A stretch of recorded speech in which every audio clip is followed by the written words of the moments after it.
This week on Across the Arrowverse, green is red and red is green. Nothing is what it seems. We're watching the Elseworlds crossover.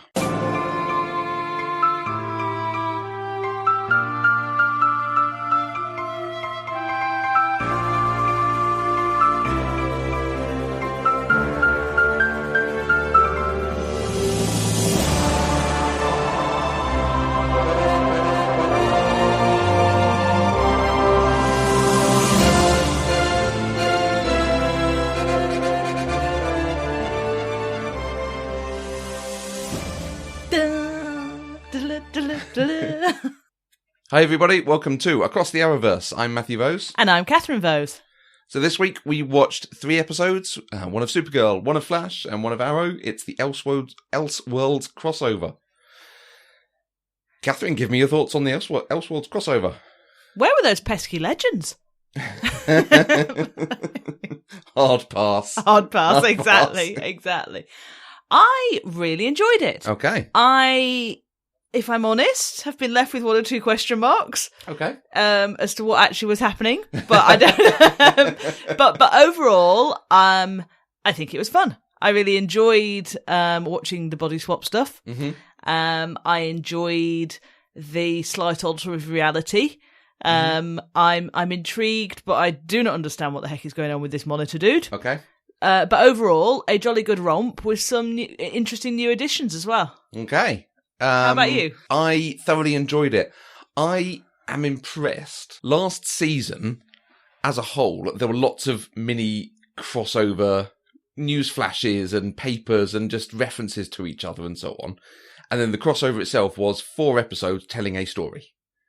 It wasn't an episode of Legends, an episode of Supergirl, blah, blah, blah, blah. It was a mini arc that all these characters came together in. The similarity to the way an Avengers movie is different from an Iron Man movie. Okay, yeah. So it was like standalone, take out of all the series. Exactly, yeah. Captain America Civil War notwithstanding. Yeah. Which is a mini Avenger. Anyway, we're not here to talk about that. I'm going to stop on that. This crossover, there was an episode of The Flash where we were with the Flash cast and dealt with their stuff. Then we moved to the Arrow cast and particularly dealt with stuff that was going on, the Barry and, the Oliver and Felicity stuff. And then there was an episode that was Supergirl that was doing a bit of stuff on her sister, her talking to Superman, some of the Superman arc. It genuinely felt like an episode of each show that you could probably watch without watching the rest of the crossover. Yeah, because I was about to challenge you a little on that, because I mean, I totally get what you're saying. How dare you? Don my socks. Those socks are going in the bin. I can see what you're saying, that each episode fits neatly within the series it's linked to. But I do still think that they did very well at keeping it as a self-contained story, so that if you weren't 100% watching the other shows, that they teed you up enough as to what was happening between the characters that you got what you needed to enjoy the arc. Yeah. So like the whole Oliver and Felicity thing, I mean, I know you've been giving me the highlights of the doom and gloom that is the Arrow, but I think even without that, I think the show itself teed us up for the fact that they were having marital issues. Yep.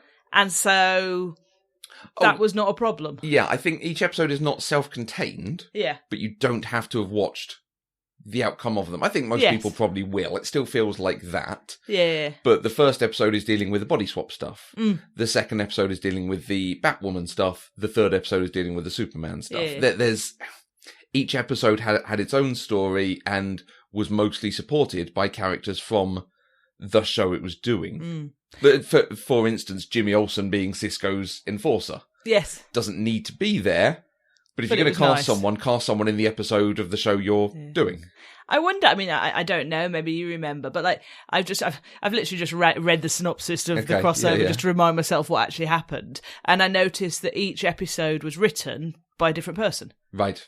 And was directed by a different person. Okay. I wonder if the people who wrote I mean, presumably they all spoke to each other. But, I wonder if the people who wrote each episode were people who wrote for that series. Yeah, I bet. I don't know if that was done the same way last year or if there was an author or a writer's room for the crossover specifically. Well, there was a showrunner for the crossover. Yeah. You remember when they go to Arkham Asylum and there's the Cobblepot room and the Eiley room and there's the Guggenheim room? Yes. That's the showrunner for the crossover, Mark Guggenheim, who I think is a producer on one of the shows. Right. I'm not sure which one. Yeah. So they did have someone sort of keeping it together, but the actual writers for each episode. And I wonder if it's just because there was so much effort put into last season's that, that was a big undertaking. And what they're saying is going to come next year is going to be even bigger. So perhaps they're taking it easier on themselves. Yeah. So perhaps we step into canon and comics and stuff now and try and talk some of the questions. Because Elseworlds, it tells us a lot at the beginning. Elseworlds is the name DC uses when it's telling a story that's a kind of, what if we did this twist? Right. I've talked about the Superman Red Sun where he lands in Russia. That's an Elseworlds story. Okay. Batman, Gotham by Gaslight, I think it's called. No.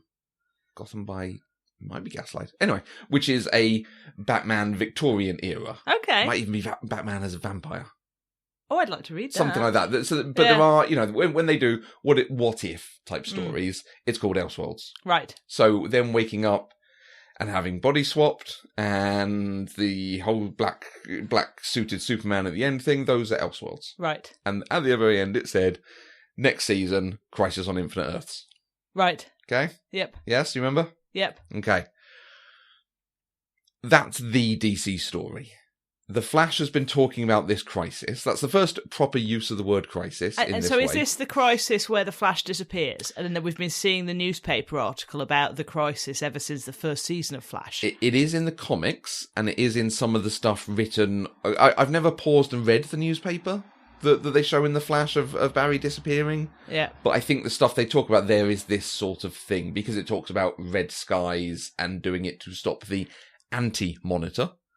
So when he says there's a big bad dude coming, it's the anti-monitor. The monitor is effectively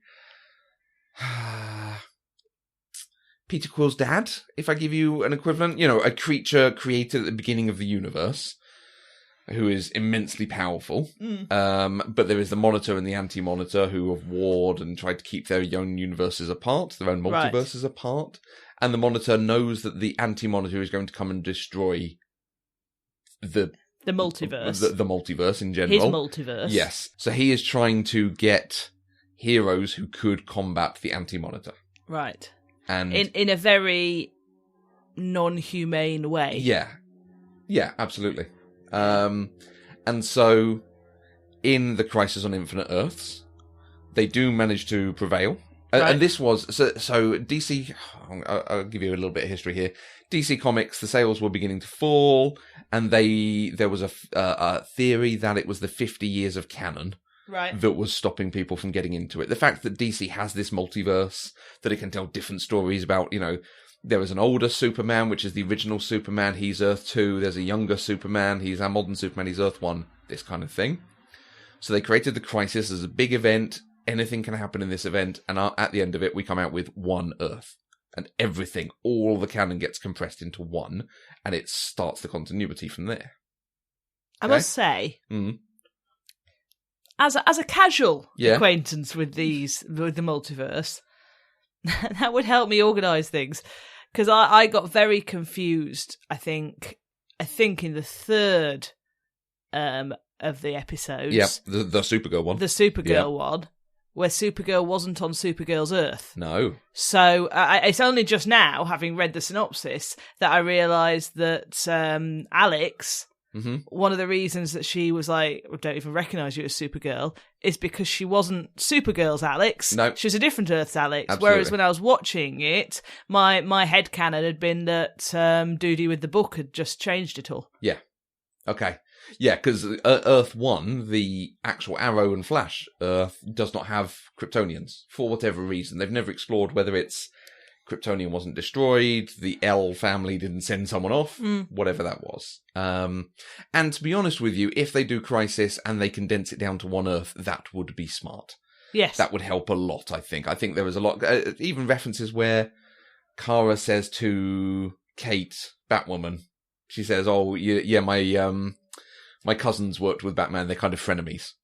Yes. Whatever that line was. Yeah, that would help in making everyone just on one Earth. Yes. In the Crisis, they do prevail.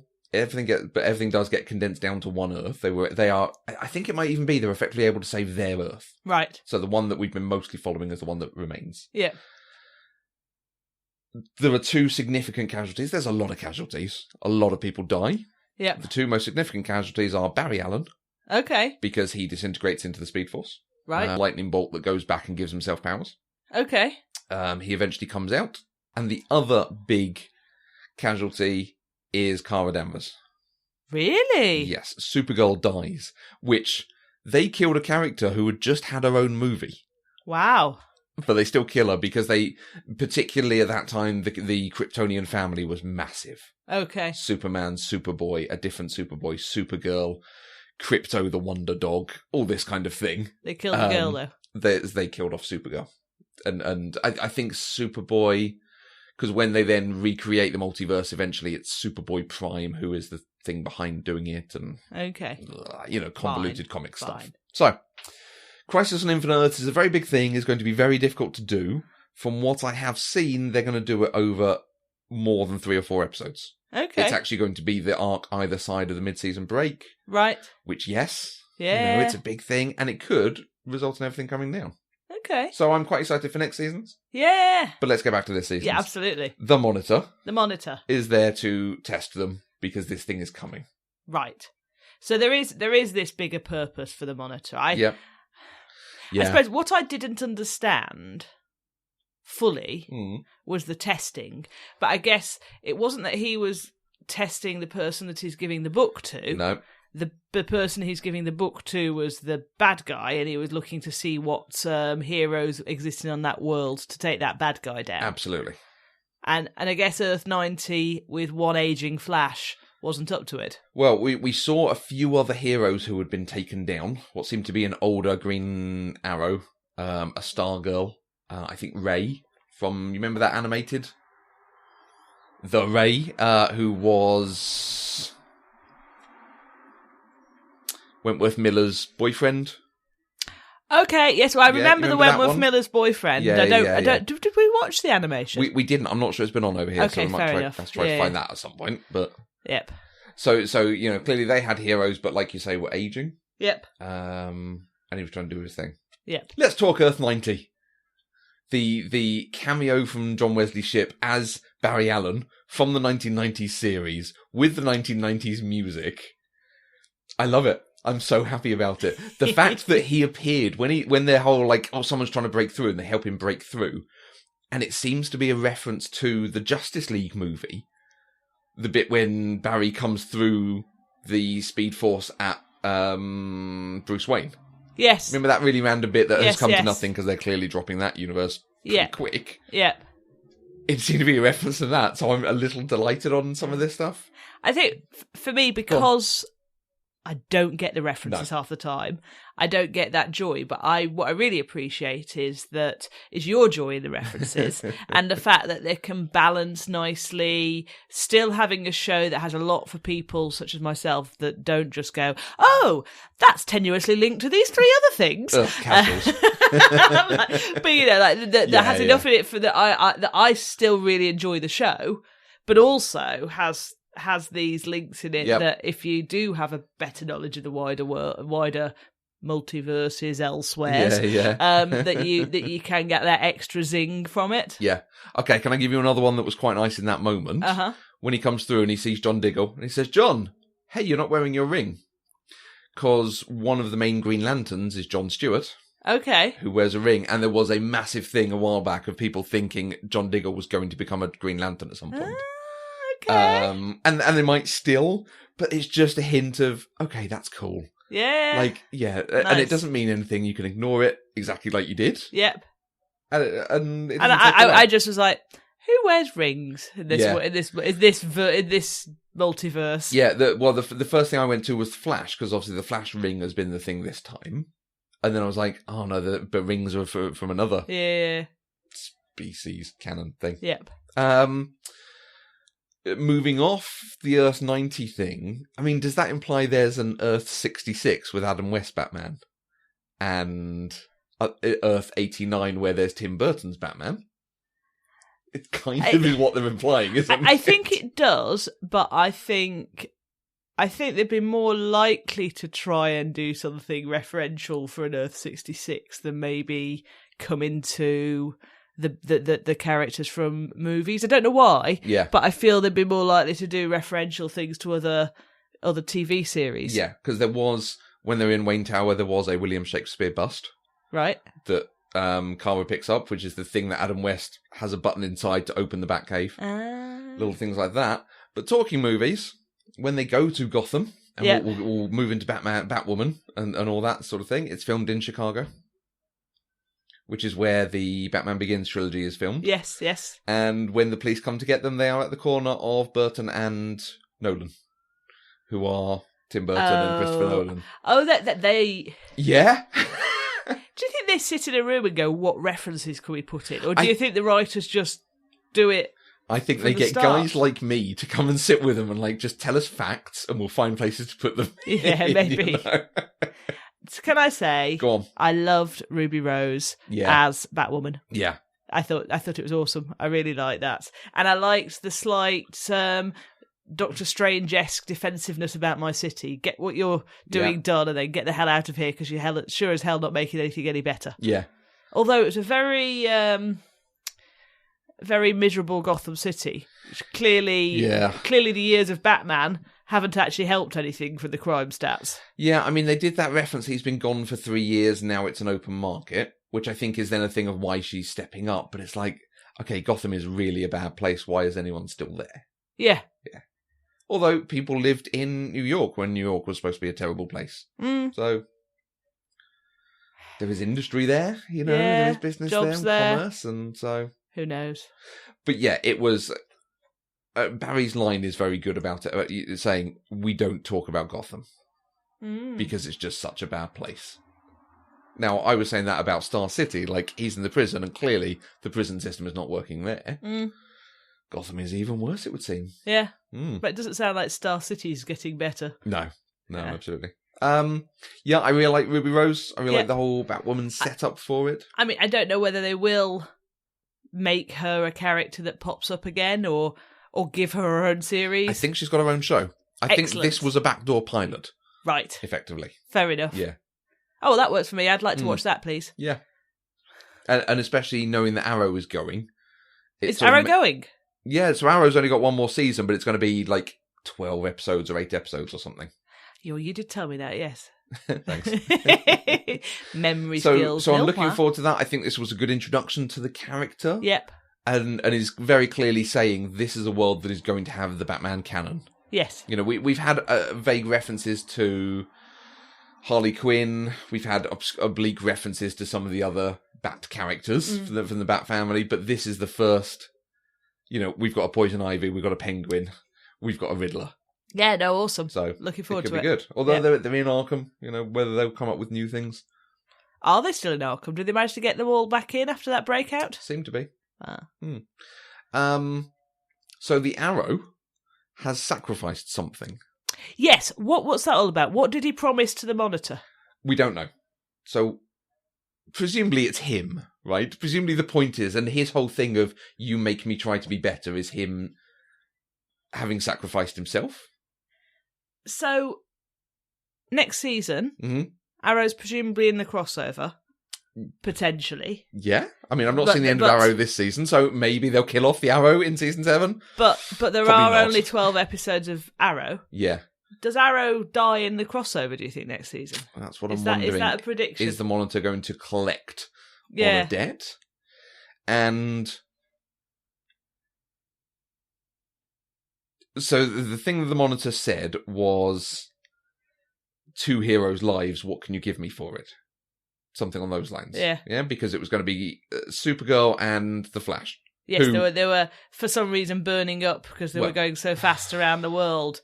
I think they're trying to reference Superman the movie. Right. With him, where he uses the Earth's gravity to fly backwards in time. But I didn't quite get the going in opposite directions. If anyone can explain that to me, please do, because that didn't work. Anyway. But also, Barry's done that before. Well, and yes. didn't burn up. But anyway. So, move on. So they have seen that the two of them are going to die. But obviously it could be they died in Crisis, not in this thing, and that's what they saw. Maybe.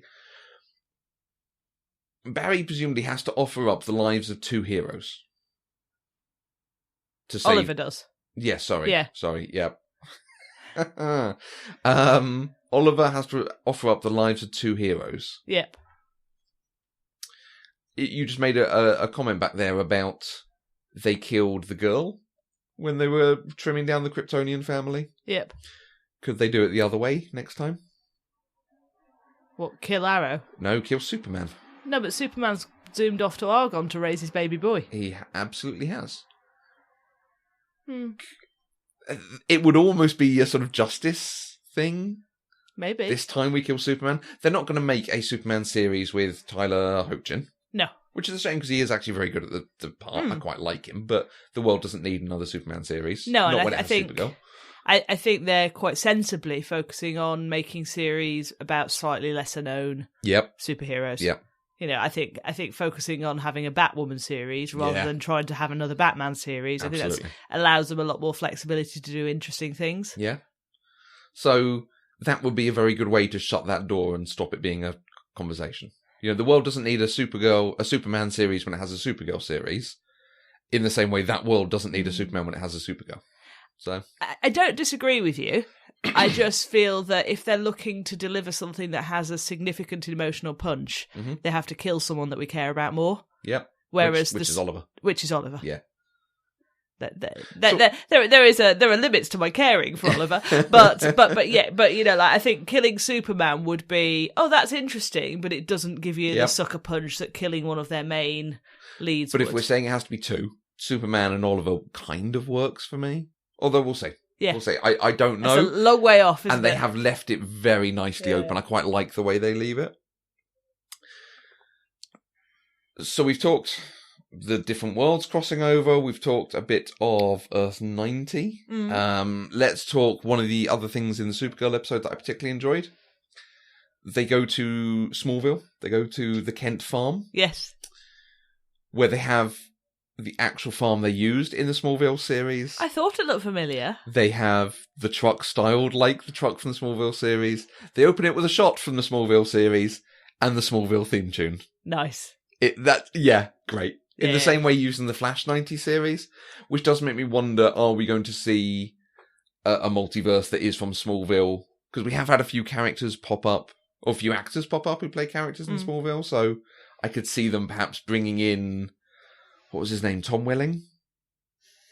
As who was Superman in Smallville, or the chap who played Lex in Smallville, or something along those lines. Maybe. Do you know, I was thinking, no, but it was Dean Cain, but that's because that's the wrong Superman series, isn't it? So let's talk Lois. We finally got our Lois Lane. Yeah, can we like put her in the movie ones? She's better than Amy Adams.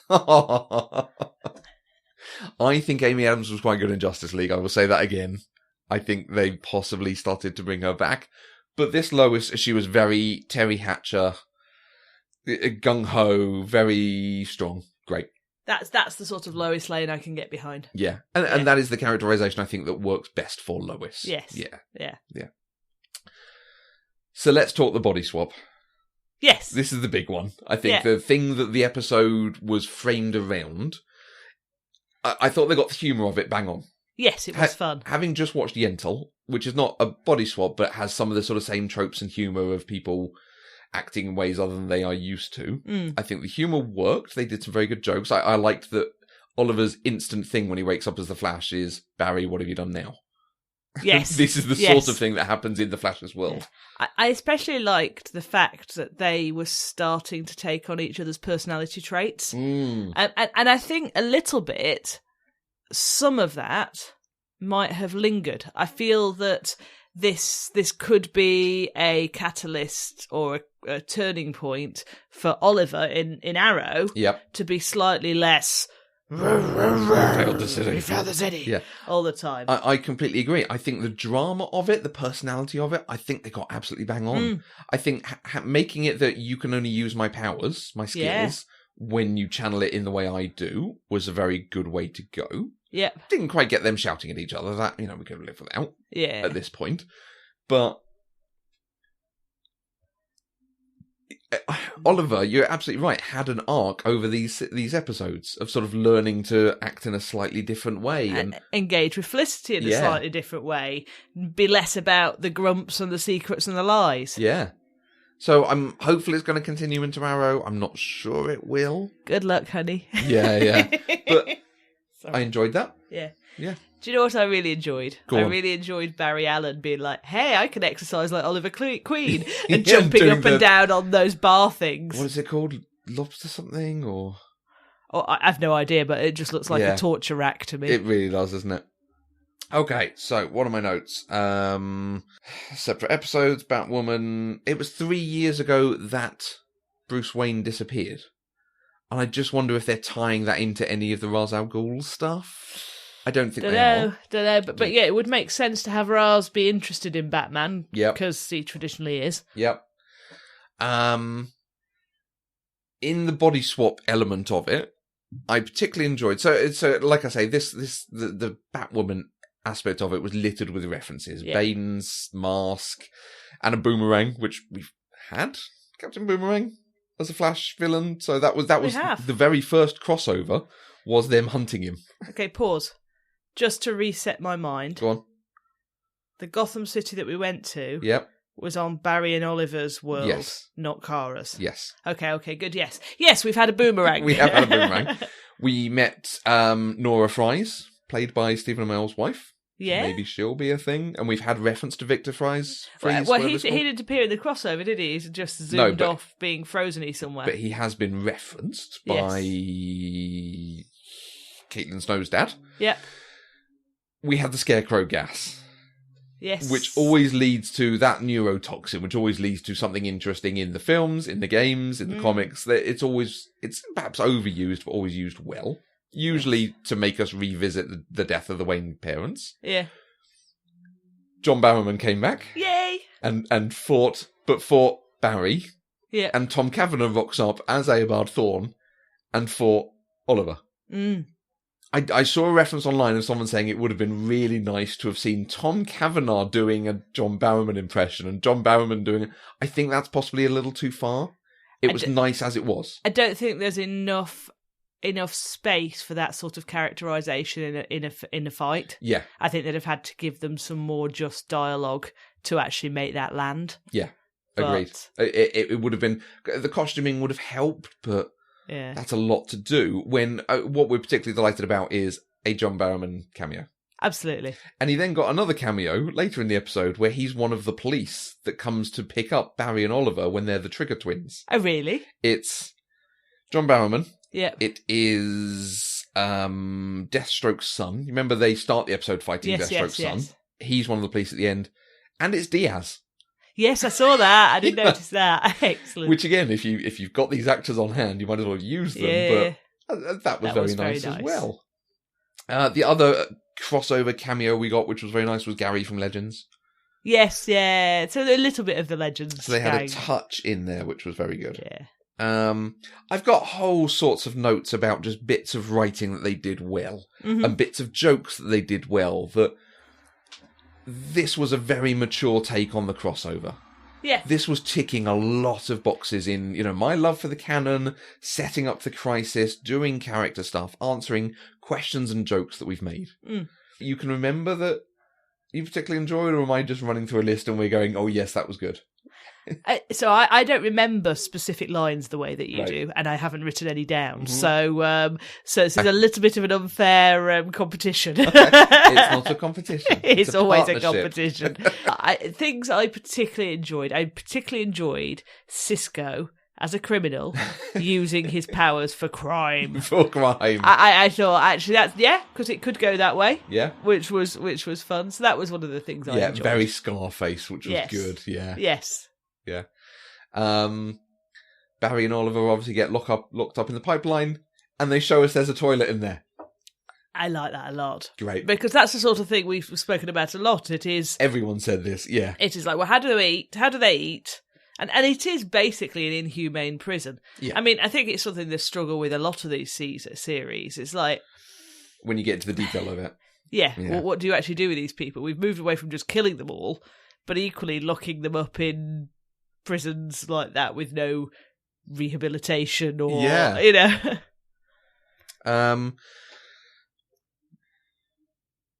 What else did I like? Interesting conversation, dual personality. Yeah. Just stuff and things. It's all these sorts of notes. The addition of Alex in Sir John Deegan, Dr. Destiny, Yeah. as his comic equivalent is called, rewrites the world so he is Superman because he has now seen Superman Yep. in that Amazo fight, which the Amazo fight was fine. Yep. The robot thing. And a nice little cameo from Brainiac in that, of course, as well.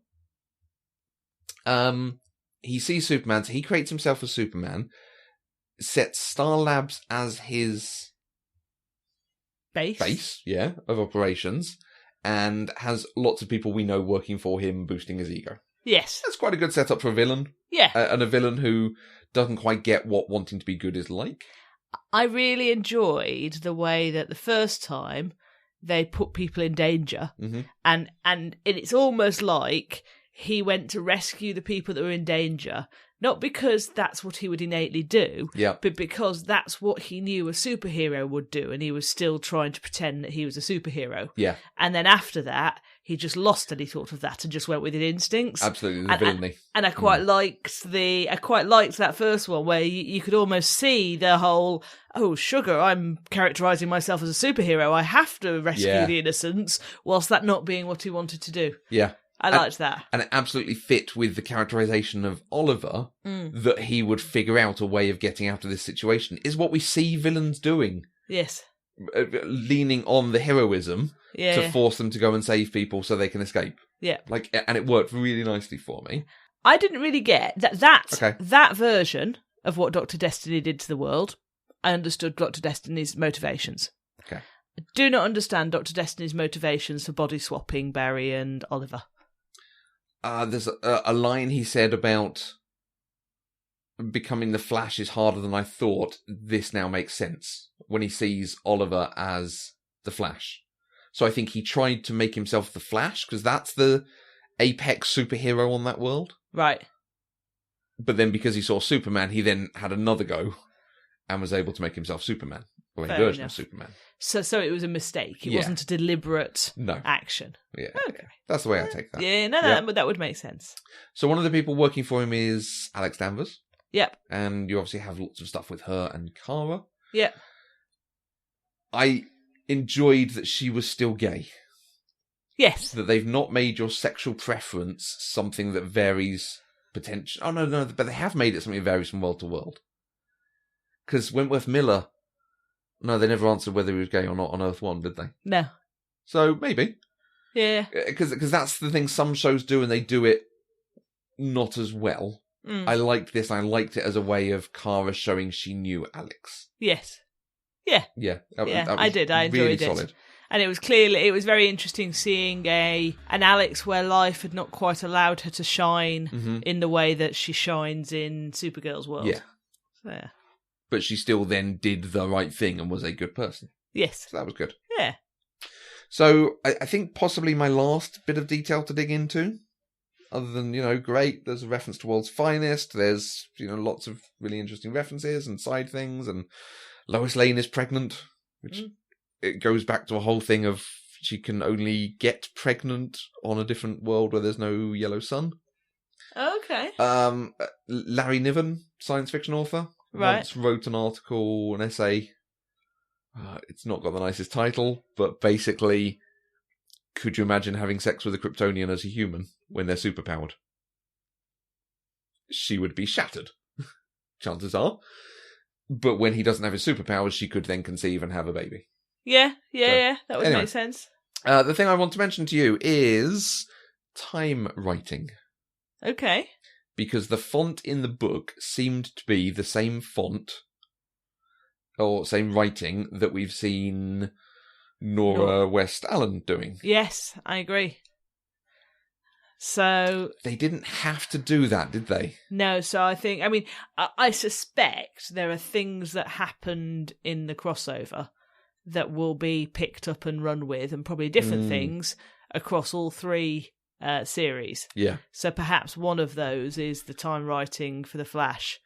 So presumably some form of involvement from Nora or something, maybe. Interesting.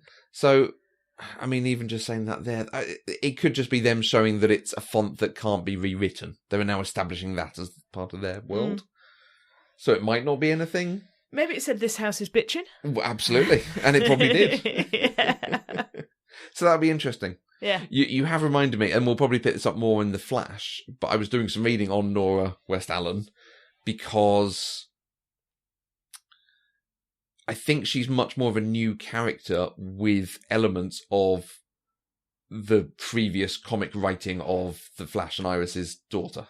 Right. Who was Dawn. Right. Brother of Dawn. Okay. So when Eobard Thawne says Dawn, he could have been saying Don, and we could have misheard it because of his accent. Mm. Or he could be referencing the fact that the world has changed and she is a different daughter than we've got elsewhere. Interesting. So, okay. Lots to look forward to. Any other thoughts? Any other notes on the crossover? No, other than I can't wait for Batwoman to start. Yeah, should be good. I think there has been a trailer so far. Excellent. So I don't know if it's going to be like a Legends, like a short series or a full series. We'll see. Excellent. I want to give a shout out to Mike Cicchini, who wrote a number of articles about this crossover. I wanted to go and look up any Easter eggs that I'd missed, and there were some in there. So like the Green Lantern thing, that was the thing that made me think, oh yes, of course it's rings. He wrote lots and lots of articles, so he's worth go and have a look at his work on Den of Geek, because he's got some really good stuff in there. Excellent. So next, I thought we weren't at the mid-season crossover yet, but I think we are. Okay. I think that is now the first half of each series done. Right. After only 9 episodes. So each season has something like 13 episodes left. Okay. Do we just start watching until we feel there's a natural break? 4, 5, 6, 7 episodes in? That works for me. I think no more than 8 in any one go is probably the way forward. So if a natural break comes before our chunk, then we should stop and have a chat about what's happened. Okay. The sequence that we've done, Supergirl, Legends, Flash, are we keeping that sequence? I'm amenable to suggestion, but that worked for me. At this moment, which series have you enjoyed the most? Legends. Okay. Does that make you want to revisit the Legends first or last? Last. Okay. Delayed gratification. Okay. So, let's do a load of Supergirl. Yep. If I can say that in a better expression, it doesn't make it sound like a drug. Let's watch Supergirl first. Let's watch some Supergirl. Let's watch some Flash. Yep. And then let's revisit that discussion again and see if when they're all back to the last 8, something like that, or the last 5 and 8 of Legends. Because I think Flash might be bringing me in more. Okay. I think the overarching plot and sort of I'm not sure where this is going and what's happening. The reintroduction of Thawne might be better for me. But yeah, Legends was a lot of fun. It was. So, okay. Let's do it. So that wraps us up for another week. If you have thoughts, questions, or comments, you can use the hashtag ATAV on Twitter. Or you can find us on Twitter, Facebook, and Instagram as Eloquent Gushing. If you want to help support us, please check out our Patreon page where you can get access to exclusive content across all our shows. Go to patreon.com/eloquentgushing. And don't forget to visit the homepage, eloquentgushing.com, where you can find the other shows across the network and subscribe to our weekly newsletter with all the goings on. Thanks for listening, and we'll see you across the Arrowverse.